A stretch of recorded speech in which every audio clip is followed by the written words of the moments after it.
Bismillahirrahmanirrahim. Assalamualaikum warahmatullahi wabarakatuh. Teman-teman mahasiswa, hari ini kita melaksanakan kuliah daring sesuai dengan rencana dan sesuai dengan perjanjian kita. Hari ini kita akan membahas tentang materi logika. Mudah-mudahan Anda semua sehat. Silahkan simak kegiatan ini dari awal sampai akhir. Saya akan mulai dengan share screen. Oke.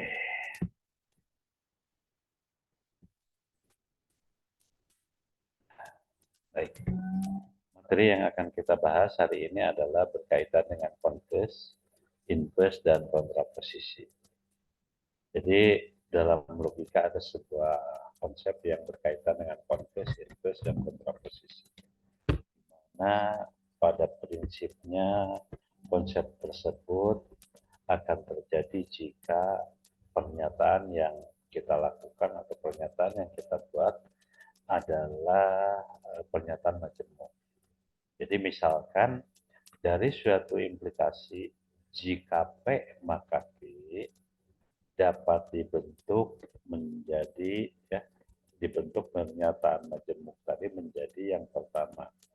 Kalau yang namanya converse itu berubah dari P menjadi jika P menjadi Q berubah menjadi Q maka P, atau jika Q maka P. Itu proses seperti ini disebut converse. Yang kedua untuk inverse, jika bukan P, tadinya P kan, maka bukan Q itu inverse. Sementara kalau kontraposisi, jika bukan Q, maka bukan P. Jadi ini ada 3 konsep, converse, inverse, dan kontraposisi. Selanjutnya, saya akan berikan contoh yang berkaitan dengan converse, inverse, dan kontraposisi.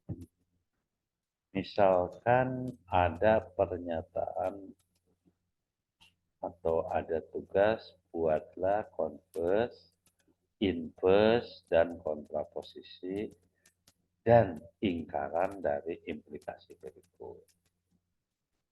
Jika Ahmad bukan seorang muslim, maka ini pernyataan pertama ini disebut P atau A.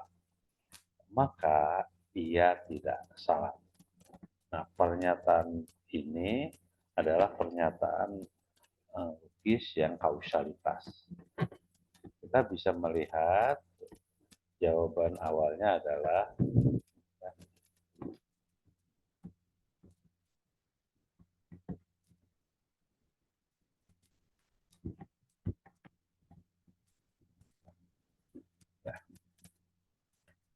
P. Ahmad bukan seorang muslim.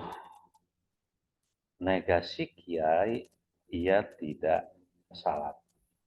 Sehingga implikasi semula adalah jika P, maka bukan Q.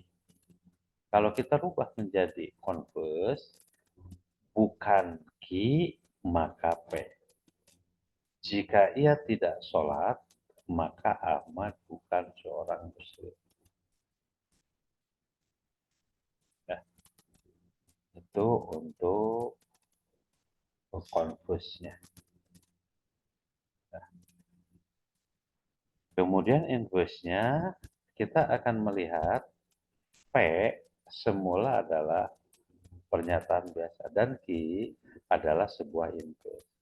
Maka ini menjadi inverse menjadi Q. P-nya menjadi contohnya. Jika Ahmad tidak sholat, maka bukan seorang muslim. Atau bisa juga jika Ahmad sholat, karena tadinya tidak sholat, maka dia seorang muslim. Selanjutnya kalau kontraposisi, berubah, hanya berubah. Jika Ahmad seorang muslim, maka dia sholat. Ini pernyataan yang sederhana. Ingkarannya adalah jika P dan Q Ahmad seorang muslim, maka dia sholat.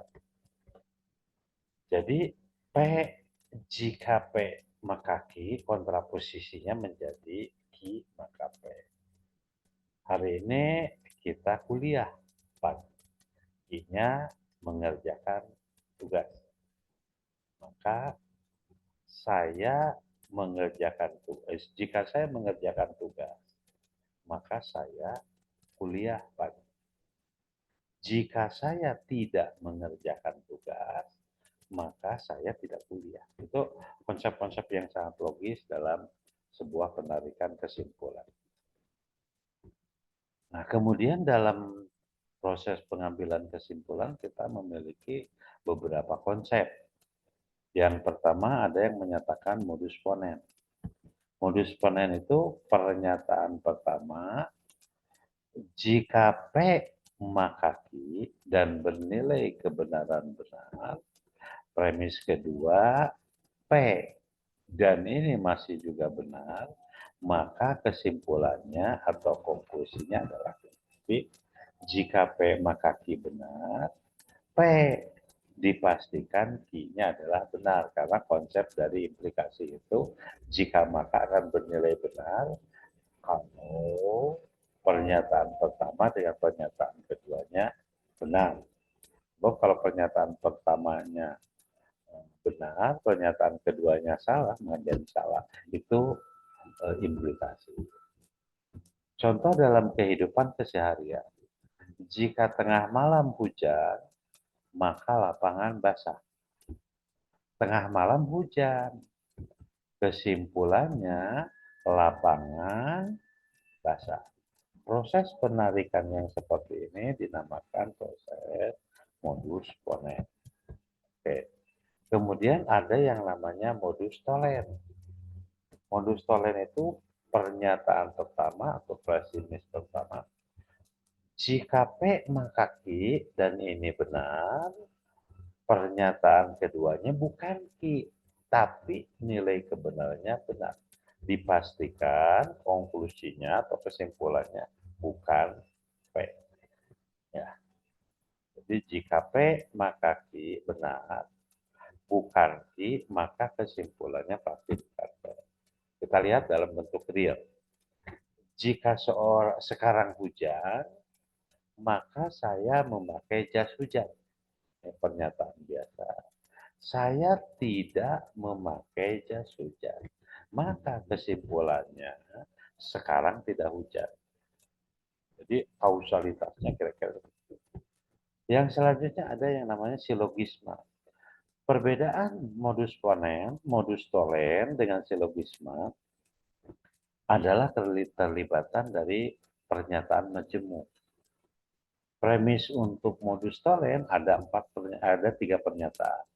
Kalau dari modus tolen, modus ponen ada tiga pernyataan. Tapi kalau untuk silogisma harus modus ponen, modus tolen dua pernyataan. Kalau untuk silogisma wajib tiga. Pernyataan pertama atau premis pertama misalnya, jika P maka Q ini benar. Ya. Kemudian jika Q maka R ini benar. Maka kesimpulannya jika P maka R. Jadi kausalitasnya kira-kira seperti itu. Baik, kita lihat dalam bentuk real. Jika rajin belajar, maka nilai ulangan bagus. Jika ulangan bagus, maka naik kelas. Jika rajin belajar, maka naik kelas. Itu aturan dari pernyataan. Bagaimana ada orang yang rajin belajar kemudian tidak naik kelas? Itu dalam kondisi anomali. Ya, yang kondisi anomali. Tapi kondisi logis ya ada gitu. Jika saya lapar, maka saya makan. Jika saya makan, maka saya kenyang. Jika saya lapar, maka kenyang. Nah, itu pernyataan yang salah. Jadi prosesnya harus logis. Kemudian periksa ya dari argumentasi berikut. Jika hari sedang turun hujan, maka pejalan kaki memakai payung. Pejalan kaki memakai payung. Maka kesimpulannya adalah hari ini hujan. ini apa? Kita pikirkan, apakah modus tolen, modus ponen, atau silogisme. Selanjutnya, kita lihat. Jika P maka Q benar. Ya. Kalau yang ini jika salah maka benar juga benar. Kemudian jika salah dua-duanya juga benar. Nah, dalam modus dalam penarikan kesimpulan kita melihat yang begini. Ini nilai kebenaran. Nah, kita lihat tadi. Jika P ya maka Q ini benar. Ya. Q-nya adalah benar, maka P-nya jangan, ya P-nya apa? Kalau P-nya salah, maka ini kesimpulannya menjadi salah. Oke, kita lihat. Periksa saya. Jika Alek orang Eropa, maka rambutnya pirang. Alek berambut hitam. Maka kesimpulannya Alek bukan orang Eropa. Kita lihat. Jika P maka Q ini benar, negasi P ini benar, maka negasi Q menjadi benar. Ini kita lihat. Ya. Baik, periksa sah atau tidaknya argumen. Oke, oh yang ini kita lihat ya. P, Q, P dan Q. P dan Q itu kemarin sudah belajar di operasi. Maka ini yang bernilai salah adalah P dan Q benar, P-nya benar, maka kalau Q-nya salah menjadi tidak sah. Ya, sama dengan tadi. Coba lihat ya, yang ini. Jadi kalau P-nya benar, negasi Q-nya benar, negasi P menjadi benar. Kalau yang ini, ya, jika P-nya benar, Q-nya benar, kemudian P-nya salah, maka menjadi tidak benar. Penarikan. Jadi penarikan kesimpulan itu bisa menggunakan tabel atau menggunakan alasan logika. Ini contoh. Bukan P dan Q. Bukan P, maka bukan. Ya. Pernyataannya ya, kita lihat. Bukan P. Nah ini maka kita akan melihat nilai dari sebuah prosedur. Jadi kalau Q-nya salah, maka tidak sah. Kita lihat kalau Q-nya. Ya, kalau Q-nya salah, maka tidak sah. Oke. Itu yang bisa kita sampaikan hari ini. Mudah-mudahan Anda sehat selalu. Ya, insya Allah kita akan perkuat di pertemuan lebih lanjut. Terima kasih. Assalamualaikum.